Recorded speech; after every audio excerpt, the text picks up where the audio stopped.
નમસ્કાર દર્શક મિત્રો, ફોકલ પોઈન્ટ બાય અજય ઉમટમાં આજે આપણે ચર્ચા કરીશું કે અમેરિકી રાષ્ટ્રપ્રમુખ ડોનાલ્ડ ટ્રમ્પની જાણે માઠી બેઠી છે.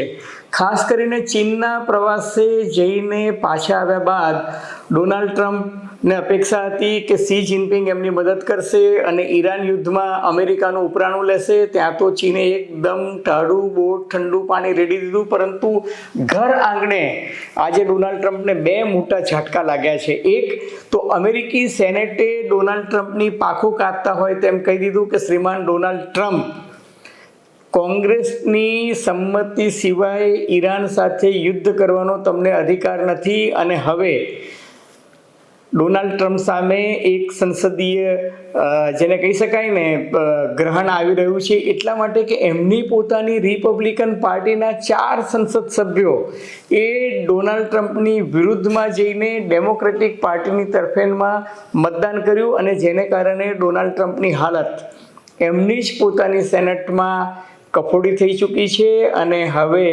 મામલો જે છે એ ગંભીર રીતે આગળ વધી રહ્યો છે. એટલે બંધારણીય દ્રષ્ટિએ ડોનાલ્ડ ટ્રમ્પને તકલીફ આવી રહી છે. બીજું, અમેરિકામાં આજે સૌથી મોટો ડોનાલ્ડ ટ્રમ્પને ઝાટકો એ લાગ્યો કે અમેરિકાની જ એક રિસર્ચ સંસ્થા કે જે પેન્ટાગોનને, ફોરેન પછી FBI ને એટલે કે ફેડરલ બ્યુરો ઇન્વેસ્ટિગેશનને, વ્હાઇટ હાઉસને બધાને જે ડિટેલ રિસર્ચ એનાલિસિસ કરીને આપે છે યુદ્ધની બાબતમાં, એનો રિપોર્ટ જે છે એ લીક થઈ ગયો છે.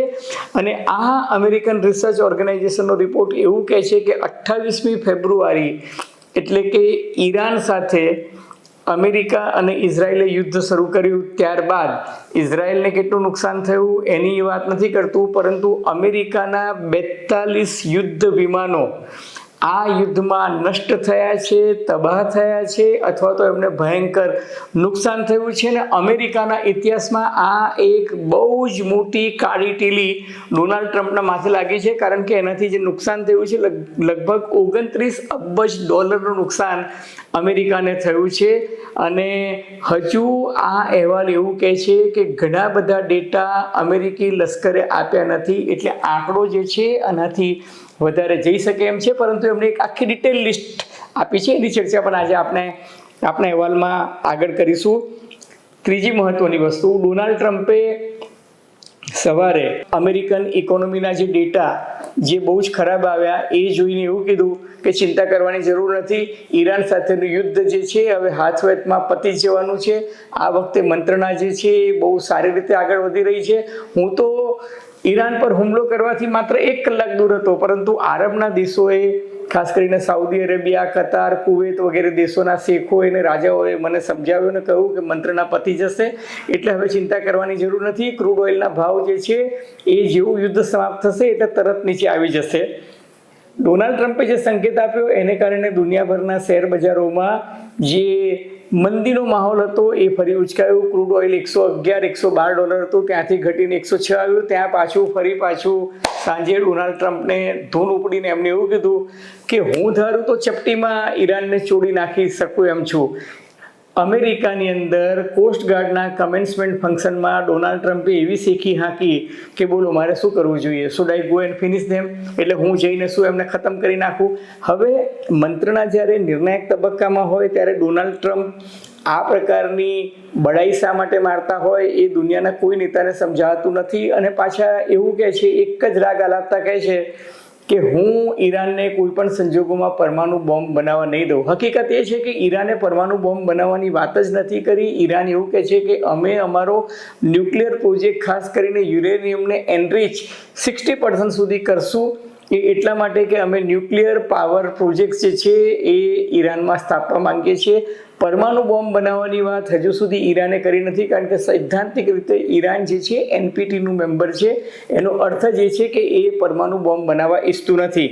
હવે આ બધા ઘટનાક્રમ વચ્ચે ઈરાને ડોનાલ્ડ ટ્રમ્પને વળતી ધમકી આપી છે. અને પહેલી વખત ઈરાને કચકચાઈને ધમકી આપતા ડોનાલ્ડ ટ્રમ્પને કીધું છે કે તમે અવારનવાર અમને ધમકી આપો છો, પણ આ અમારી ફાઇનલ ધમકી છે, પહેલી અને છેલ્લી ધમકી છે કે જો અમેરિકા અને ઇઝરાયલ ઈરાન પર ફરી એક વખત હુમલો કરવાનું દુસ્સાહસ કરશે તો આ વખતે ઈરાન આશ્ચર્યજનક એટલે કે સરપ્રાઇઝ હુમલાનો જવાબ આપશે અને એનાથી અમેરિકા અને ઇઝરાયલને તો આઘાત લાગશે, આખી દુનિયાને આઘાત લાગશે. એમને કહ્યું કે અમે આ યુદ્ધનો વ્યાપ ખાડીના દેશો અત્યાર સુધી ઈરાન જે છે એ સાઉદી અરેબિયા, કુવૈત, કતાર, બહેરીન, યુનાઇટેડ અરબ અમીરાત એટલે કે દુબઈ, શારજા, અબુધાબી આ બધી જગ્યાએ હુમલા કરતા હતા. હવે ઈરાને ધમકી આપી છે કે હવે આ યુદ્ધના પરિમાણ અને પરિણામ બંને બદલાઈ જશે ને અમે દુનિયાના બીજા દેશો પર પણ હુમલા કરવા જઈ રહ્યા છીએ અને એક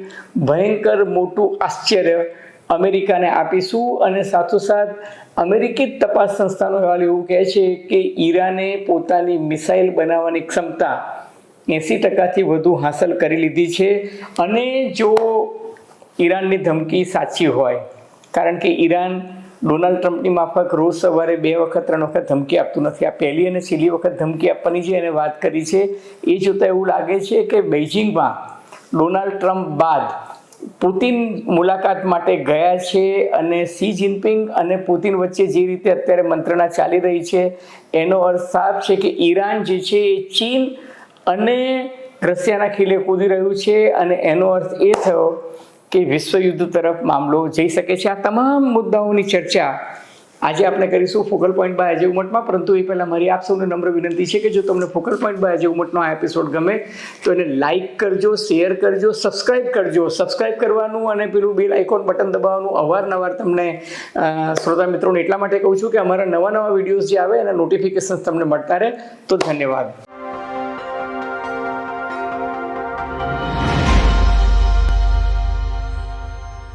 તો મિત્રો, મેં તમને કહ્યું તેમ અમેરિકાને સૌથી મોટો ઝાટકો એ લાગ્યો છે. અત્યાર સુધી આ વાત જે છે એ માત્ર પેન્ટાગોનના અધિકારીઓ જાણતા હતા, ફેડરલ બ્યુરો ઓફ ઇન્વેસ્ટિગેશન જાણતું હતું, વ્હાઇટ હાઉસ જાણતું હતું, લશ્કરના ઉચ્ચ અધિકારીઓ જાણતા હતા. પરંતુ હવે આ વાત જગ જાહેર થઈ ગઈ છે. માત્ર અમેરિકામાં નહીં, દુનિયાભરમાં જગ જાહેર થઈ ગઈ છે. અને આજે જે રિપોર્ટ પ્રગટ થયો છે એ સંસ્થા જે છે કોંગ્રેશનલ રિસર્ચ સર્વિસ નામની અમેરિકાની જ સંસ્થા છે અને એને લેખિતમાં વેબસાઇટ પર આ રિપોર્ટ પબ્લિશ કર્યો છે. અને એ તો એક સત્તાવાર નિવેદન છે, કારણ કે ડેટા જે છે અમેરિકાની સંસ્થાઓમાંથી લીધા છે. અને અમેરિકામાં એક સારી વસ્તુ છે કે મોટાભાગના ડેટા જે છે ત્યાં પારદર્શક હોય છે અને સત્ય જે છે વહેલું મોડું અમેરિકામાં બહાર આવતું હોય છે, જેમ એપ્સ્ટીન ફાઇલ પણ આવી રહી છે. અલબત્ત થોડું ઘણું એમાં ગોબાચાડી કે કંટ્રોલ કરવાની કોશિશ કરે, પરંતુ મોટે ભાગે મહત્વની વસ્તુઓ છે એનો પર્દાફાશ થઈ જાય છે, જાહેર થઈ જાય છે. તો આ જે કોંગ્રેશનલ રિસર્ચ સર્વિસ નામની જે રિસર્ચ ઓર્ગેનાઇઝેશન છે એને એવો અહેવાલ આપ્યો છે કે ઓપરેશન એપિક ફ્યુરી દરમિયાન, એટલે કે 28મી ફેબ્રુઆરીએ અમેરિકાએ ઇઝરાયલની સાથે રહીને ઈરાન પર જે હુમલો કર્યો હતો એ હુમલા દરમિયાન આજે 81મો દિવસ પત્યો અને 82મા દિવસની શરૂઆત થઈ રહી છે. ત્યારે આ સંસ્થાનું એવું કહેવું છે કે 28મી ફેબ્રુઆરીથી આજ દિન તક આ ઓપરેશનમાં અમેરિકાના 42 જેટલા યુદ્ધ વિમાનો મોટે ભાગે નષ્ટ પામ્યા છે, તબાહ થઈ ગયા છે, અથવા જો કેટલાક વિમાનો બચ્યા છે તો પણ એ ફરી ઉડવાની ક્ષમતા ધરાવતા નથી. એટલું બધું એમને ભયંકર નુકસાન થયું છે. અને આ જે નુકસાનનો અંદાજ જે છે એ $29 બિલિયન એટલે કે 29 અબજ ડોલર જેટલું આનું નુકસાન થયું છે. અને એ જે નુકસાન થયું છે એ નુકસાનની એમને યાદી આપી છે. એમાં કહ્યું છે કે એડવાન્સ ફાઇટર્સ જે બહુ જ મોંઘા હોય છે, સ્પેશિયલાઇઝ સર્વેલન્સ પ્લેન્સ કે જે ઈરાનની જીઓપોલિટિકલ આખી પોઝિશન શું છે એનું સર્વેલન્સ, એટલે ઉપરથી જાસૂસી કરી શકે એવા સેટેલાઇટ સાથે કનેક્ટેડ સર્વેલન્સ પ્લેન્સ. પછી અનમેન્ડ ડ્રોન્સ એટલે કે માનવ રહિત ડ્રોન્સ, એમાં 24 જેટલા MQ-9 રીપર ડ્રોન્સ કે જે બહુ જ મોંઘા ડ્રોન્સ આવે છે, 1 MQ-43 ટ્રાઇટોન ડ્રોન, F-35 જે અમેરિકા કહેતું હતું કે હા ના કરતું હતું, એક F-35 જે છે એ તોડી પડાયું છે એવું આ રિપોર્ટ સ્વીકારે છે. 3 F-15 જે છે એ નાશ પામ્યા છે એવું પણ સ્વીકારે છે, એક A-10 થંડરબોલ્ટ. અને બીજું કે અમેરિકાના જેટલા જહાજો, યુદ્ધ જહાજો જ્યારે હવામાં હોય ત્યારે એને મિડ એર ફ્યુઅલિંગ કરી આપતા KC-135 જે બહુ જ મોંઘા મિડ એર ફ્યુલિંગ કરી આપતા લગભગ 7 જેટલા જહાજો જે છે તૂટી પડ્યા છે, અને એક બહુ જ મોંઘુદાટ હેલિકોપ્ટર, જે તમને યાદ હોય તો એક અમેરિકન પાયલોટને રેસ્ક્યુ કરવાના ઓપરેશન દરમિયાન જેને મારવામાં આવ્યું હતું, એક હેલિકોપ્ટર જે છે દુનિયાનું સૌથી મોંઘામાં મોંઘું હેલિકોપ્ટર છે, એ પણ નાશ પામ્યું છે. ટૂંકમાં અમેરિકાની પ્રજાને આ ઘટનાક્રમથી તો સૌથી મોટો ઝાટકો લાગ્યો છે. સૌથી મોટો ઝાટકો ડોનાલ્ડ ટ્રમ્પને આ અહેવાલ લીક થયો એના ઉપરાંત એ લાગ્યો છે કે અમેરિકી સેનેટે ડોનાલ્ડ ટ્રમ્પની યુદ્ધ કરવાની જે દાદાગીરી જે છે એની પર કાપ મૂકતો એક પ્રસ્તાવ અમેરિકી સેનેટમાં પસાર કર્યો છે, અને અમેરિકી સેનેટમાં ડેમોક્રેટ્સને 4 રિપબ્લિકન મેમ્બર પાર્લામેન્ટે સપોર્ટ આપ્યો છે. એટલે 50 વિરુદ્ધ 47, 50 મતો ડોનાલ્ડ ટ્રમ્પની વિરુદ્ધમાં, 47 એની તરફેણમાં, કારણ કે એક પાર્ટીની લોયલ્ટી હોય, પાર્ટીની વફાદારી હોય.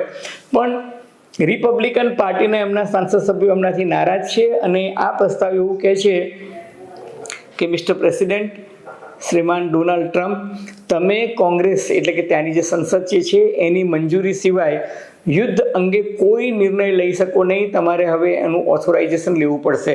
ટૂંકમાં કહેવાનું તાત્પર્ય એ છે કે બંધારણીય દ્રષ્ટિએ જોવા જઈએ તો ટ્રમ્પની પાંખો કાતરવાની કોશિશ જે છે એ સેનેટે કરી છે. એટલે કે ટ્રમ્પને ફૂલ સ્કેલ યુદ્ધ માટે જવું ન જોઈએ, અથવા જો જવું હોય તો કોંગ્રેસનું ઓથોરાઇઝેશન જે છે એ એમની પાસે હોવું જોઈએ. એટલે ડોનાલ્ડ ટ્રમ્પ જે અવારનવાર યુદ્ધ કરવાની ધમકી ઉચ્ચારી રહ્યા છે, જેમ અગાઉ તેઓ ધમકી આપતા હતા કે હું 50% ટેરિફ નાખીશ, 90% ટેરિફ નાખીશ, 100% ટેરિફ નાખીશ, 500% ટેરિફ નાખીશ, અમેરિકાની સુપ્રીમ કોર્ટે એમની હવા કાઢી નાખી છે, અને ટેરિફનો જે એમનો ઓર્ડર હતો એ રદ બાતલ કર્યો છે. એટલું જ નહીં, જે ટેરિફના કારણે જે લોકોએ ટેરિફ ચૂક્યા હતા એ લોકોને વળતર પાછું ચૂકવ્યું છે. એટલું જ નહીં, ત્યારબાદ ડોનાલ્ડ ટ્રમ્પે જે 10% ટેરિફ નાખ્યો એને પણ ત્યાંની ફેડરલ કોર્ટ અને સુપ્રીમ કોર્ટે રદબાતલ કર્યો છે. એટલે હવે ટેરિફનું શસ્ત્ર તો બુઠ્ઠું થઈ ગયું, પણ હવે યુદ્ધની જે ધમકી આપતા હતા એ યુદ્ધની માનસિકતાવાળી જે એમની ધમકીઓ હતી એના ઉત્સાહ પર પણ હવે પાણી ફરી વળ્યું છે. એટલે અમેરિકી સેનેટે સંકેત આપી દીધો છે કે ડોનાલ્ડ ટ્રમ્પ, તમે લોક જુવાળની સામા પ્રવાહે તરી અને જો અમેરિકાને યુદ્ધના મેદાનમાં ધકેલવા માંગતા હો તો સેનેટની વાત મંજૂર નથી, અને તમારે હવે વિધિવત રીતે કોંગ્રેસની પરમિશન લેવી જોઈએ. સાથોસાથ ડોનાલ્ડ ટ્રમ્પની ટીકા પણ કરી છે આ ડિબેટ દરમિયાન કે જ્યારે ઈરાને શાંતિ પ્રસ્તાવ મોકલ્યા છે ત્યારે એ અંગે કોંગ્રેસને કે સેનેટર્સને વિશ્વાસમાં લીધા સિવાય ડોનાલ્ડ ટ્રમ્પ આ ખુદશાહીની માફક વર્તીને કે આઈ રિજેક્ટ ઇટ, હું આ પ્રસ્તાવ ઠુકરાવું છું, મેં આ પ્રસ્તાવ કચરા ટોપલીમાં નાખી દીધો છે, એ જે તાનાશાહીની માફક વર્તે છે એની પણ ટીકા કરવામાં આવી છે. અને કહેવામાં આવ્યું છે કે જ્યારે યુદ્ધ વિરામ થયું ત્યારે અમેરિકા પાસે એ યુદ્ધનો અંત લાવવાની શ્રેષ્ઠ તક હતી, પરંતુ ડોનાલ્ડ ટ્રમ્પ જે છે એમને આ તક ગુમાવી દીધી છે.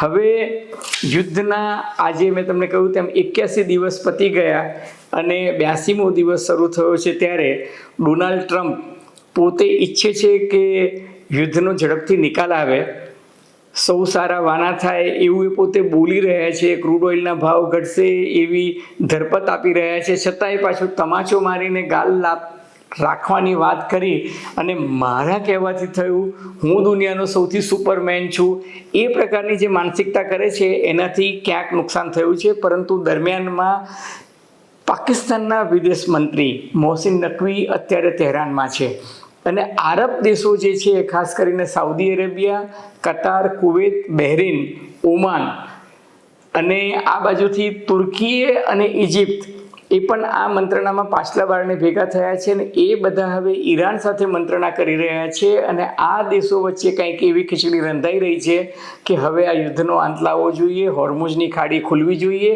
અને પાકિસ્તાનના વિદેશ મંત્રી પણ એ જ દિશામાં આગળ વધી રહ્યા છે. એટલે જેડી વાન્સ કે જે અમેરિકાના ઉપરાષ્ટ્રપતિ છે એમને પહેલી વખત સંકેત આપ્યો છે કે મંત્રણા ખરેખર એકદમ પોઝિટિવ લાઇન પર જઈ રહી છે અને ટૂંક સમયમાં યુદ્ધનો અંત આવે એવી સંભાવના છે, સિવાય કે ડોનાલ્ડ ટ્રમ્પ ફરી પાછું એમાં ફાછળ મારે.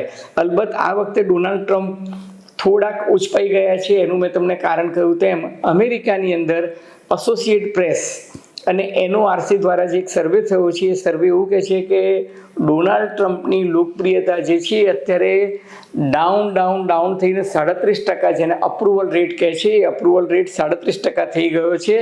અને બીજી મહત્વની વાત કે એમની પોતાની પાર્ટીમાં પણ એમની સામે વિરોધના સૂર ઉઠી રહ્યા છે. એથી પણ મહત્વનું અને અંતમાં જે સૌથી મહત્વનો ઘટનાક્રમ આજની તારીખમાં થયો છે એ થયો કે અમેરિકી રાષ્ટ્રપ્રમુખ ડોનાલ્ડ ટ્રમ્પની બેઇજિંગથી વિદાય થયાના બરાબર આજે 7મા દિવસે રશિયન રાષ્ટ્રપતિ વ્લાદિમીર પુતિન ચીનની મુલાકાતે આવ્યા અને બંને મહાનુભાવો પુતિન અને શી જિનપિંગ વચ્ચે જે રીતે મંત્રણા થઈ અને એ મંત્રણામાં ઉષ્માભર્યા માહોલ જે રીતના જોવામાં આવ્યો અને એમાંથી જે સંકેત મળી રહ્યા છે એવું લાગી રહ્યું છે કે આ બંને મહાસત્તાઓ જે છે એ અમેરિકાની મહાસત્તાને કટ ટુ સાઇઝ એટલે કે કદ પ્રમાણે વેતરી નાખવા માટે ઈરાન થ્રુ અમેરિકાને સખણું રાખવા માંગે છે. અને એટલા જ માટે ઈરાન જે છે એ હવે બાવડા ગોટલા ફોલાવીને અમેરિકાને ધમકી આપી રહ્યું છે. ટૂંકમાં અત્યારે દુનિયાની અંદર જોવા જઈએ તો ચીનની સૈન્ય તાકાત, ચીનની મુત્સદ્દીગીરી જે છે એની વાહવા થઈ રહી છે અને અમેરિકા જે છે એ નબળી વિકેટ પર હોય એવું લાગે છે. અને એ સંજોગોમાં જેમ ચીને ડોનાલ્ડ ટ્રમ્પને સ્પષ્ટ શબ્દોમાં કહ્યું હતું કે તમે ઈરાન સાથે યુદ્ધ કરીને બહુ મોટી ભૂલ કરી છે, એ જોતાં મને એવું લાગે છે કે ડોનાલ્ડ ટ્રમ્પને જો સદબુદ્ધિ સૂચશે તો માનભેર આ યુદ્ધમાંથી મુક્ત થવાનો કદાચ આ છેલ્લો માર્ગ છે. કારણ કે અમેરિકી સેનેટ પણ હવે એની સામે પડી ગઈ છે. એટલે આપણે ઈચ્છીએ કે આ બધા પરિબળોને જોતા ડોનાલ્ડ ટ્રમ્પ જે રીતે હવે આરબ દેશો વચ્ચે પડ્યા છે એ લોકો દરમિયાનગીરી કરીને યુદ્ધનો અંત લાવવા માંગે છે અને ઈરાન પોતે પણ ઈચ્છે છે કે શાંતિપૂર્ણ રીતે આ યુદ્ધનો અંત આવે. આપણે પણ ઈચ્છીએ કે આ યુદ્ધનો અંત આવે. અલબત્ત આગે દેખો હોતા હે ક્યાં. મિત્રો, તમને ફોકલ પોઈન્ટ બાય અજય ઉમટનો આ એપિસોડ નવ ગુજરાત સમય અને અમદાવાદ મિરરના સથવારે ગમ્યો હોય તો એને લાઇક કરજો, શેર કરજો, સબસ્ક્રાઈબ કરજો. અને હા, આપ શું માનો છો? ડોનાલ્ડ ટ્રમ્પ યુદ્ધ અટકાવવા સંમત થશે કે ફરી પાછું યુદ્ધના નામે નવું કંઈક ગતકડું ઊભું કરશે? તમારી ટીકા ટિપ્પણી અવલોકન અમને ગમશે. ધન્યવાદ. ખૂબ ખૂબ આભાર.